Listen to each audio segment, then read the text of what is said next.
How y'all are? Welcome to this week's show. Today we're talking to Ron Eades. I said that right? Eades, that's correct. Yeah, okay. Ron said we can call him anything we want, just don't call him late for supper.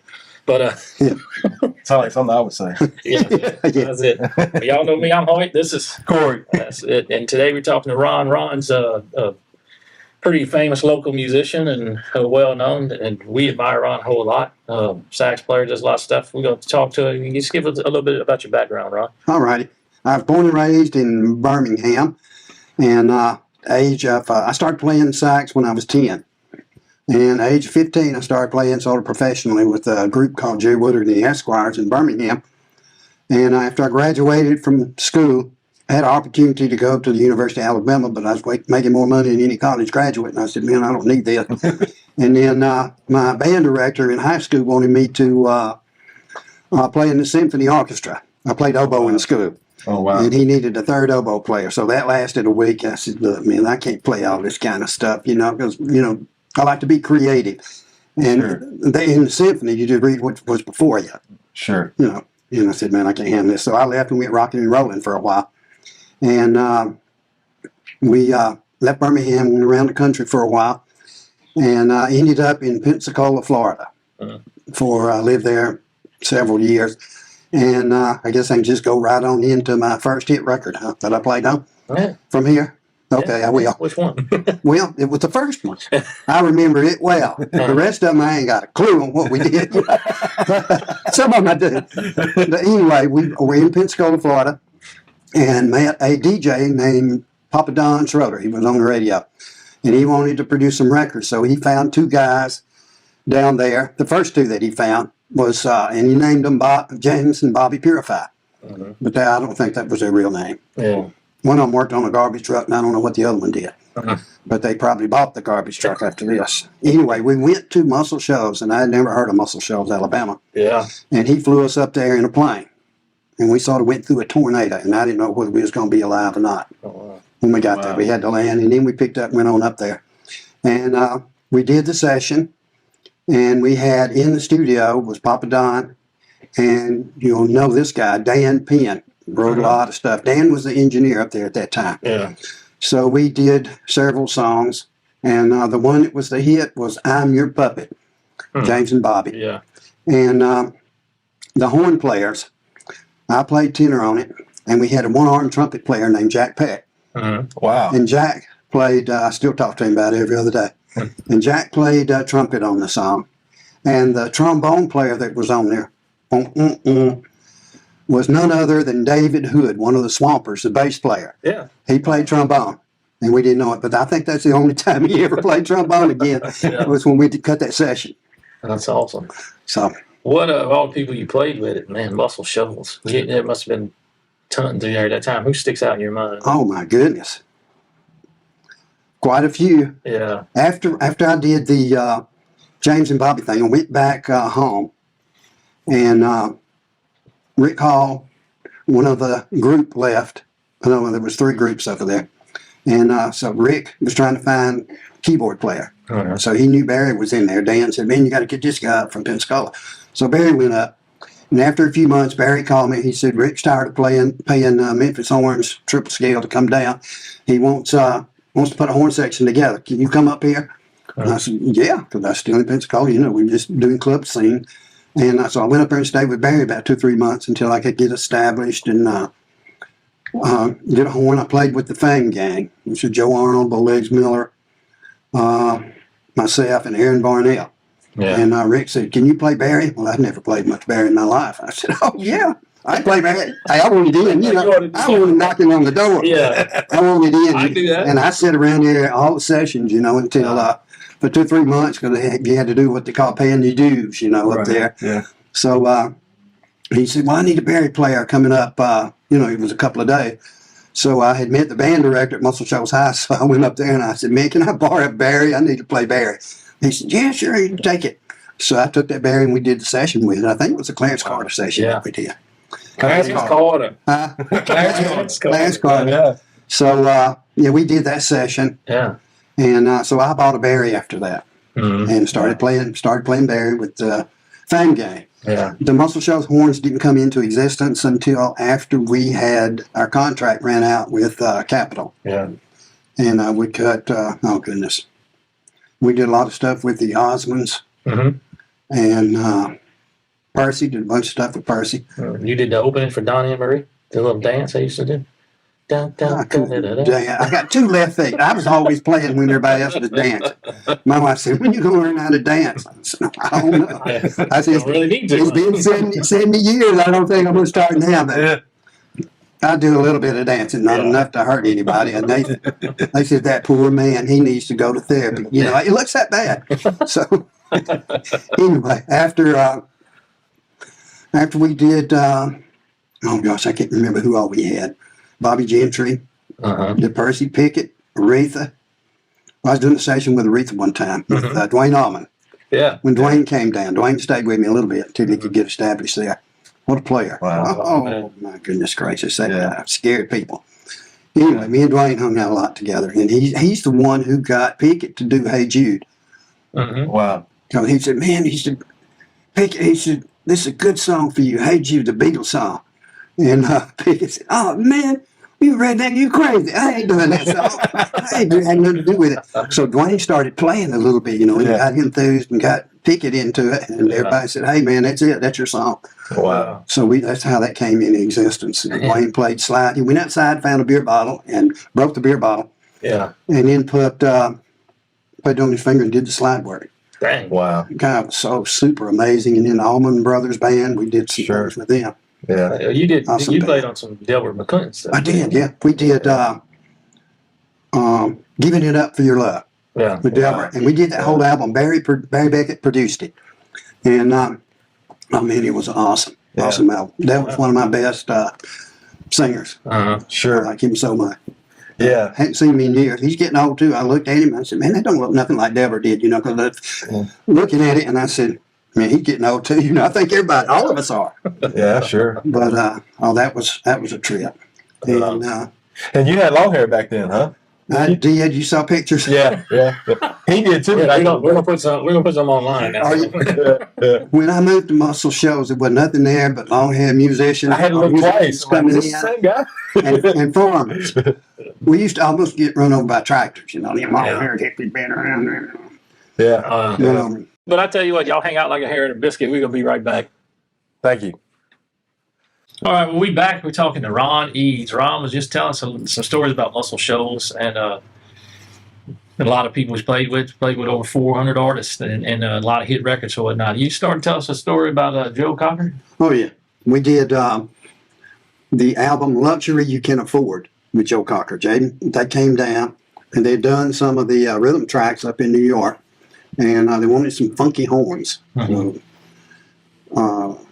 Wexler said, "I know where to get them." So he came to Muscle Shoals, and Joe stayed at my house for a couple of days. And one thing I remember, somebody put on Facebook that they found it. It was a note that Joe left on my dining room table when he stayed with me. He said, "I apologize. Sorry that happened. Joe Cocker." He said, "Had a great time. Thanks." And what he did, we got a little bit inebriated, I guess, after a session. Not Joe Cocker. Apparently we did. So what I thought y'all were happened? little Christian schoolboys. Yeah, what happened? He found my 22 rifle that I went snake hunting with Travis Womack with, you know. And he got outside and he shot up my neighbor's wind duck, one of those ducks that's got the arms on it, you know, and it flies around. He shot that thing all to pieces. He said, I think I bloody got him." And my neighbor said, "I don't know who that creep is." He said, "He shot up my window. You got to buy me a new window." And I said, "Okay, I will." Well, y'all, we back with Ron Eades, and I was just going to ask Ron about, I know you did a lot of studio work and played with a ton of people in a studio, but did you tour with anybody? Did you go on tour, or you just did session work? Or? Well, we did mostly 90% session, 10% I guess would be tour. And we went out. First tour we did wasn't real short, maybe 3 or 4 days with Joe Tex when he had out Ain't Gonna Bump No More, No Big Fat Woman. Yeah. We did that. We played on that record, and we had 10 horns on the show. He loved a lot of horns. Yeah. So we did a show somewhere, and he had us behind the curtain We were doing a song. He said, "Give me some horns." The curtain went back. We had 10 horns, and boy, we just fired it at them. You could see their hair going back and everything. Whoa, what is it? But that was a great tour. And then we went out and had the pleasure to go out with Elton John. Oh, wow. For 3.5 months. It originally was going to be 12 shows. Tower Power had been his horn section for several years while he was, when he started, I guess, and went out. And they had their own thing going on. They had an album out, and they were getting ready to hit the road with that. So they told Elton they couldn't go, so he got in sort of a panic mode. But one of Elton's associates that worked for John Reed, his management company, was Jay Wexler's wife's sister. Mm-hmm. So she called Renee up and said, "Man, Elton needs a horn section. Jerry, have you got any idea of, you know anybody?" And Jerry said, "Oh, don't worry, baby. I got you covered. I know of a horn section in Alabama." He said, "Don't worry, I'll call them." So he called us, and we were in a session. He called the studio, and we were in a session. I think I was doing an overdub. He called Muscle Shoals Sound, Jerry did. And so they got Harrison, trumpet player. And Harrison went and answered the phone and said, and they said, "Well, this is Jay Wexler's office calling, for Elton John." And Calloway said, "I don't know no Elton John. We're busy right now. Can't talk." And he hung the phone up. And he didn't know we never heard of it. He came back, and I said, "Cap, who was that on the phone?" He said, "I don't know, somebody about Elton John." I said, "Fool, you better go back and get him on the phone again, see what's going on." So then Jerry called back. And he said, "Elton wants y'all to do the 12 biggest shows that he's doing." And we said, "Okay." We worked it out, price-wise and everything, because we didn't really want to go anyway. The money was good. Yeah. So he flew us out to L.A. At Universal Studios, where he set up. Big old place. He had a carnival out there. He had everything out there. Golly, man, it's great. So we'd done our homework, and Charles had done the charts and everything. So we got there around 3 o'clock, and they had getting ready to quit the rehearsal. So we met Elton in the band and everything. And he said, "I'm going to give y'all the songs that we're going to do. Can you be ready in 3 or 4 days?" And we looked at each other, and he said, "When's the next rehearsal?" He said, "It's at 7 o'clock. And we looked at each other again and said, "We'll be ready." We knew what he was going to do. We had all the songs ready for him. So he started. And we played, I guess, 3 or 4 songs. And he got up off the piano. He said, "Stop! Stop!" I said, "Stop!" And he came running over there to where we were. He said, "I want y'all on the whole tour. Can you work it out?" And we said, "Wow. I don't know. We'll have to find out." So we started, because we had a lot of clients that we did. Sure, yeah. That we had already booked. So we worked everything out. He flew us to Chicago and to Philadelphia, anywhere we had a session. During that 3.5 month period, we lost 1 session. Oh, wow. During that time. And it was amazing. Yeah. We flew on his private 707. John Lennon was on there. Wow. And the last live show that John Lennon did was in Madison Square Garden with Elton, 1974, before he got shot. Yeah. And we did that show. Were you married at the time during all this, or? I was. Yeah. It's not hard being married and traveling. Oh, it's ridiculous, yeah. So I went through several. So got a good one now, though. Right, she takes care of me. I'm not traveling anywhere. Oh, yeah. But musicians, when anybody got married in Muscle Shoals, they used to throw minute rice. They said, "It ain't going to get past the honeymoon." I like that one, minute rice. It ain't going to last that long. Anyway, but that was a great tour. And we went, we did 52 cities. Wow. And we were in Hawaii for 10 days, Canada. And then we flew to Europe. Wow. And we did some sessions with John Lennon over there. What was that like? John Lennon. Man, incredible. Incredible. Sure. What a songwriter. I was nervous when I first met him, but he's just like anybody else was with us. I mean, we just all, we're family. Yeah. We started took more pictures and got, more stuff, because you're not thinking, you're just making a living. At the time, I didn't know I was making any kind of history, did nothing. Yeah. But it turned out that way. So I noticed musicians have a bond, with each other. They do. Yeah. And, one thing about music, you can take a piece of music and go anywhere in the world with it and have those musicians, whether you can speak English or not, and sit down with them and play it. Yeah, it's kind of a universal language. It's a universal language. Yeah, music. Same 7 notes, huh? Same thing, yeah. If you run out, go get some more. Go to Walmart. And then we were on tour with Leonard Skynyrd. We did several albums with them, and I understand they're coming to Lafayette Yeah. in May, I think. The last tour here, I'm hearing. Yeah, I'm going to see if I can go see them. Yeah. There's not but one left. That's right. Original. The guitar player, right? Gary Rossington. Gary Rossington, yeah. All the rest of them passed on. Sure. And I think Dale Krantz, Rossington, is still back up singing with them. Yeah. But I was out with Skynyrd for 87, 88, the last tour I did. Yeah. And I was out with Leonard Skynyrd and Lyle Lovett at the same time. Wow. I signed with MCA with Skynyrd. When Skynyrd wasn't out, Lyle would fly me out wherever he was. So I went around the United States 4 times, 87, 88. And I got off that tour and I said, man, guys, y'all got it. I'm done. I am done. They ain't go anymore. No, I said, that's over for me. But yeah, and then, I resigned from the horn section. Yeah. And that was, boy, they hated me for doing that. For sure. But I was just tired of it. And what had happened, I got really, really sick. And doctor told me I was going to die. I smoked 3 to 4 packs of cigarettes a day when I was in the studio and everything. And doctor said, you're wasting your money and my time. So there's nothing we can do for you. Oh, wow. So at this time, my daughter kept on me. She said, Daddy, you need to get in church. You need to find the Lord. And I said, well, no. I cussed her out, cussed her God out. And after about 6 or 8 weeks, she wanted me to go visit this little old church. So I went and visited that little old church with a little bit church. Maybe 30, 40 people. And I sat on the back row. I held that thing down, boy. I mean, I'd go half drunk and sit there and hold it down. And I went about 3 or 4 weeks. And then the pastor usually gave the benediction, but he decided he wanted somebody else to give it. So he was at the door and he said, he stopped me. He said, I understand you're Ron Eades, sax player? Yes, sir. He said, won't you come in and sit in and play something here at the church? And I said, well, I don't know. I might. So I went back that night, took my horn, called everybody I knew. And they said, oh, man, this is just something else you're doing. You need to go to mental health. You know, you're crazy. And so that night they had a guest speaker, and I got saved. It was just like, man, everything smelled better, trees smelled better, and everything smelled better. And I had a hole in my eardrum, and that was gone. I had emphysema, and that was gone. And people said, I don't believe in healing. And I said, well, here I am.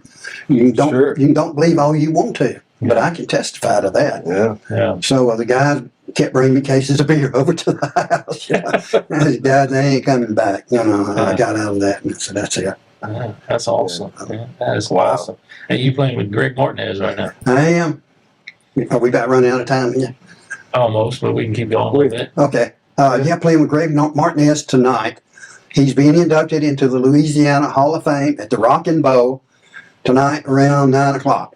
And we'll have the big band there. We got 3 horns playing, and I'm excited. I love horns. Yeah. Well, we're going to come out, and we're going to take some live shots of y'all and talk with y'all a little bit at the Rockin' Bowl. Oh, man, that'd be great. That's cool. But We'd love to have y'all. Y'all hang tight. We'll be right back with Ron.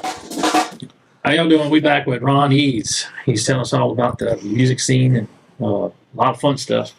Man, I could sit here and listen to Ron talk all day. And I talked a lot. You got any questions for Ron? Well, I mean, like Horace said, it's just amazing to hear the stories about all the famous musicians that Ron has worked with and how faith has played a part in your life, too. And you were telling us a few minutes ago about how you played in the church band and all that. Yeah.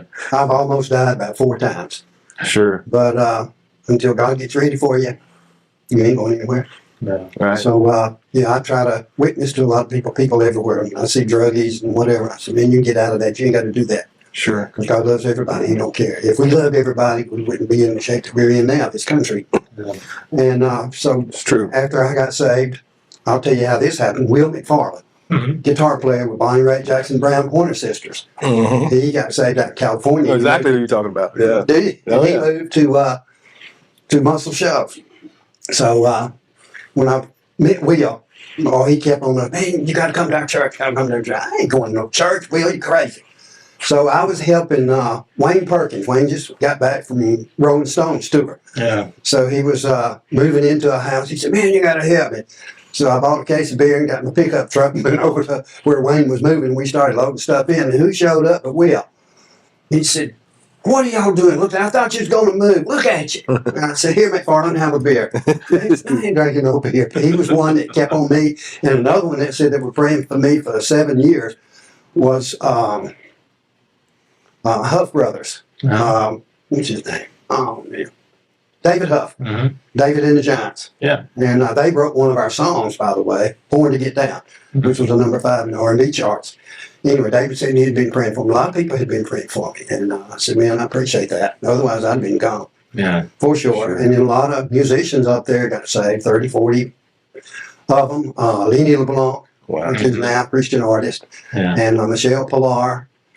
And let's see, Larry Carlton, guitar player, California. Sure. Oh, man. Oh, you kidding. Yeah. Anyway, a lot of folks. And we formed a group called Musicians United in Service for Christ. Oh, wow. That's And we awesome. would go around on a flatbed truck into Sure. low-income areas and everything, and talk to these drug addicts and whatever, and tell them, "Hey, man, we know where you are. We've been there ourselves. Lord lifted us up," and we did that. Sure. And then when I was down here, we had a halfway house. I was down here for a couple of years in Lafayette. Yeah. And out of that, we got 3 or 4 pastors come out of there, preaching, going around to different places now. And, we pick them up off the side of the highway and had some kids that state couldn't do anything with. Yeah. And my wife and I had that halfway house for a while before I moved to Indiana to a church up there for about 20 years. I'm a recording manager up there. Mm-hmm. And then I retired not too long ago from that, 3rd time. And and I have COPD, but playing you can't tell it. Nobody would ever know. So the doctor said that being down here close to the beach, the salty air acts as a saline, and that is what keeps me going. I hadn't had hardly any problems since I've been down here. Oh, that's great. And I had to tell you this story. Uh-huh. When we was in Indiana, my wife kept hollering at me about all the medications and everything I was on. Because once you get on medications, and you're doing good, you don't want to quit. Yeah. So she got me up, got a flyer from the pharmacy. She said, "Just look." She said, "It says it treats symptoms for this and this and this, but it doesn't say it cures anything." And then you look at it, and you look at the bottom of it, and it says, could cause, liver damage, could cause this. Yeah. She said, "What do you want to take that for?" She said, "You're not curing anything." Yeah. So she's an herbalist, and she got me off all my medication. So the pharmacy called one day. But you said she's also a nurse too, right? She's an RN, yes. She works for the United States government. So Wow. I'm in with the gov. Yeah. Not in jail yet. And so she got me off all my medication. And 3 or 4 months after, I had a detox and everything else, I thought I was going to die. But after that, man, free and clear. And And so the pharmacy called. Yeah. And they said, "We're so sorry that your husband died." And she said, They wrote you off. So. "Hey, what are you talking about?" Yeah. And they said, "Well, he must be deceased because he hadn't picked his Medication. medications up in 3 months." And she said, "No, you want to talk to him? He's right here." She's sitting there looking at you. She said, "Are you thinking?" I said, "No." She said, "Well, the pharmacy thinks you are." So we got a big laugh about that. Oh, I'm sure. Yeah. Do y'all have anything special going on now, ministry-wise or anything? No, not right now. We're looking for a church since we got down here. We've been visiting several churches, but we haven't done anything. That's awesome. Yeah, They have a Blue Monday at the. I'm involved in that. Yeah. I've been, when I first moved down here, it's been about almost 2 years ago. Yeah. And I met AJ Primo and some of the other guys. Can't remember all their names. Mm-hmm. But I found when I got down here, there is some of the best musicians that I've ever played with down here in the Lafayette area. Yeah, sure. Incredible musicians. I hadn't seen them once. Mm-hmm. So AJ started getting me into jam sessions and, introducing me to different people and everything. And so, I've been busy doing 2 or 3 shows a week. That's good. I'm on the taco circuit right now. We've been playing all the agaves and every place. The taco circuit. Yeah. I like that. I like that. It's good. We've talked about that before on this show, and my brothers also talked about it, how there's so much talent in Louisiana, and you saying that just reiterates the fact that, we're right when we say that. So it's a blessing to have you here now, and that you're a coon. Thanks. It's great. I started working with these. First, you brought up Blue Monday. Yeah. And who was it took me over there? I think AJ took me to a Blue Monday. Sammy Parba. Yeah. Sammy him and John got that started. So I walked in to the place. He said, "You got to come over." And I walked in there and I heard Major Handy, Little Buck, Yeah. Reggie, Sure. and Leanna Zeno. Yeah. I walked in there and I listened to them. I said, "Man, you know how musicians are. Oh, yeah. I got to get up there. Yeah. I got to play. Even if it's outside, I got to go play." Yeah. Yeah. And he said, "Well, go sign in and they'll get you up." I said, "Man, I can't wait. I got to get up there now." Yeah. He said, "We can't do that." We waited a few minutes. But man, they were cooking. Yeah. And then, oh, Lord have mercy. Julie Williams, Yeah. uh, Tony Gula. Tony Gula. Yeah. I can't remember all of them. Yeah. Ray, what's his name? Ray Broussard. Mm-hmm. And You really can't go wrong in Louisiana. Like you said, it's and almost anywhere you go in Ray Louisiana. Boudreaux. Ray Boudreaux's who I'm thinking of. Sure. Yeah. Yeah. And Lane Mack, Mm-hmm. Lance Dubrock. Mm-hmm. Good. Mercy. That's They worked with him. Steve Adams. I worked with Steve Adams quite a bit in the network. Yeah. Uh-huh. Y'all got to come to New Roads. We're doing a thing with Well, I live right there near the New Road. the St. Jude thing at the Scott Yeah. Yeah. Civic Center. Mm-hmm. We're doing that. Have 4 horns there. I'll be Oh, playing Barry in that show. That'd be awesome. Yeah, you gotta listen we to do it it. every year. When that's happening. I know the Blue Monday thing is that they're starting to do it to raise some funding for older musicians and It is. Not that I am. Yeah. Not But- you. Yeah. Oh, no, not me. That's for them old guys. Oh, And for the aging musicians and the musicians that don't have any insurance or anything, because mostly musicians don't. I was very fortunate, I might say this, that all the session work I did, part of the money we had to match a pension fund with the AFM. Yeah. So I get a pension from American Federation of Musicians for the rest of my life. Yeah. And a lot of these guys down here are not fortunate enough, and it is Right. hard. The pay scale is not what I think it ought to be. I think it ought to be a little higher because, when you're a musician, you have to study. Yeah. You go through all kinds of training, just like you would if you were a lawyer or a doctor or whatever. Sure. And I think, musicians, it's in their heart. That's what they do. I think God gave it to them to do that. Yeah. But they don't have anything to fall back on. It's very hard to pay for insurance since it's so hard Right. to get now. And if you're out of work, you're out of work and you're in trouble. A lot of them go from hand to mouth, Sure. And I just thank God I was so fortunate that I didn't have to do that. But I know a lot of people that do. And the Blue Monday thing really helps out because they can pay for food. If the musician gets down, can't work, gets sick, then that helps them out. And I think every town ought to be doing that to help the musicians out. What would the world be without music? Yeah, you're right. What Exactly. would it be? Like you said, a universal And, language. a lot of people are not as fortunate as I was, but there's a lot of people a lot better musicians than I am. Yeah.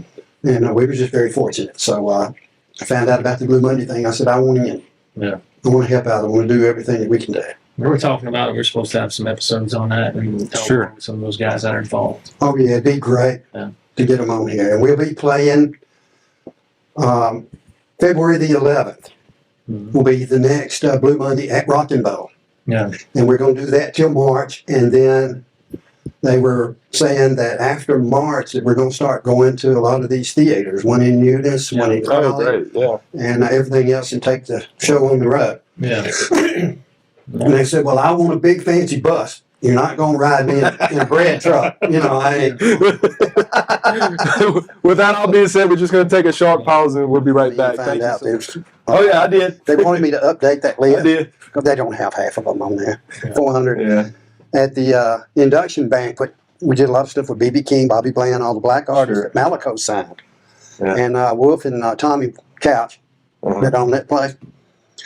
They came up and Tommy said, well, we did a little calculation before we got up here on how many Wow. albums that y'all had played with us. He said, you got any idea? I said, no.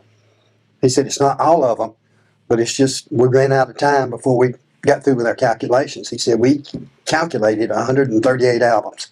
Wow. She played with us in Malachi. Yeah. Have you been to the dockside yet? Local? No, I haven't. Yeah. I've talked with Tony Daigle. Yeah. We're supposed to have lunch. He's been real busy, and so have I. But, He's just how we're supposed to have lunch and dinner and breakfast and hang out and Glad come we're back on the over show and now, but- talk and Sure. Yeah. yeah. So, Tony Daigle, Tony, Tony, talking about you, man. you got to call us, Tony. call us. Yeah. Tony's a genius. He's got a lot of Grammys and everything. My cousin plays drums with the band. He runs sound with Sonny Landers. Oh, yeah. Brian. Really? Yeah. Mhm. Yeah. Oh, Great yeah. band. So many incredible bands down here. Just Sure, around yeah. 11 miles. Oh yeah, that's what we were talking about So, a minute ago. That's what we love about our culture.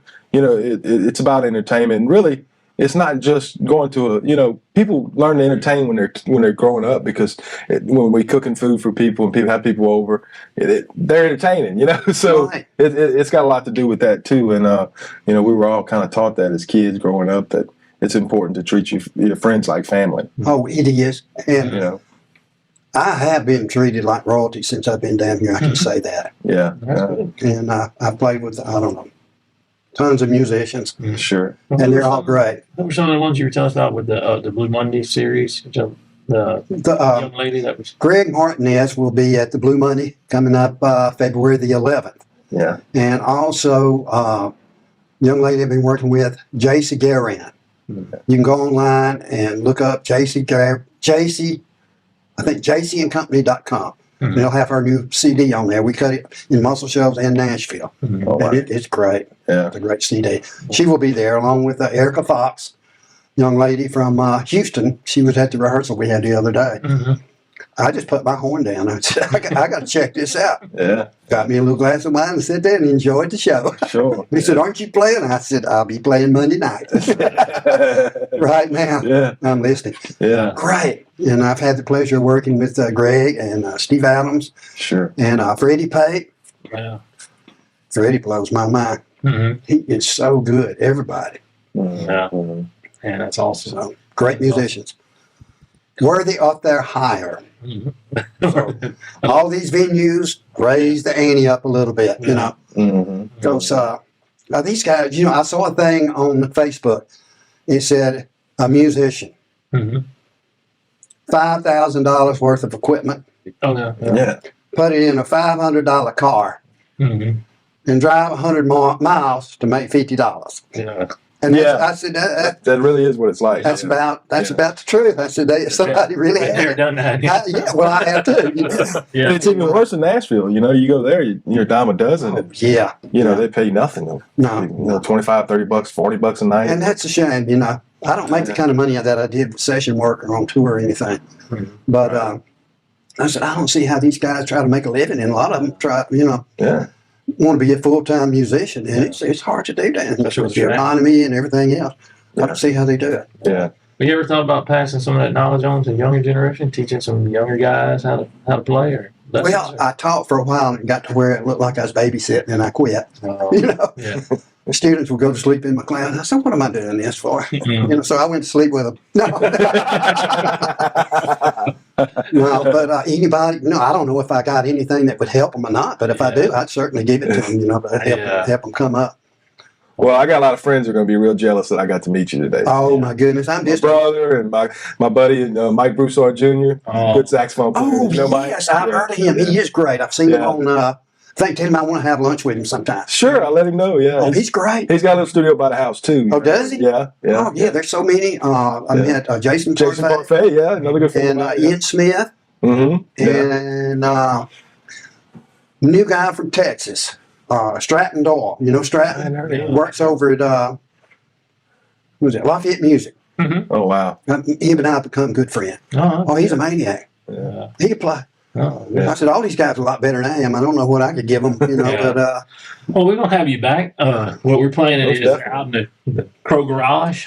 We're gonna, as the show evolves, we will have some live sessions out there with some bands. We have shots. We have interviewing, but we have oh, good. live music right. playing Yeah. right here in the garage. And cranked Hey, up on that'll be great. Well, I'm putting in a music room over at my house Mhm. Oh great. in the garage. Wonderful. And we've had several bands out there already. They said, man, we just want to come out because we're right on the bayou. Yeah. We got boats, and we got a big deck out there, and we're going to have Sure. just Yeah. invite people, Chad Moe and AJ, and Yeah, we do the same thing. My mom's on the Virgin Canal where I live, by where I live. So, do you? yeah, we'll have a band out there and that kind of stuff. It's a blast. Oh yeah, Yeah. I love it. We just have everybody wants to come out. Yeah. I said, well, Yeah. we'll come out. Maybe have a caterer because I'm going to be playing. I ain't going to be doing no cooking. Yeah. My wife does the cooking. Sometimes I'll barbecue a few things, but I keep a shovel handy just in case I have to take it out and bury the stuff. I said, if it's good cooking and y'all like it, I didn't do it. Good thing you play hard. Huh? It is. Well, on that note, y'all, we're going to call it a day. I'm Hoyt, I'm Corey. and we're here talking with Ron Eades, having a great time. Y'all check us out. Until next time, give a hoot and a holler to a coot and a collar. Have a great day.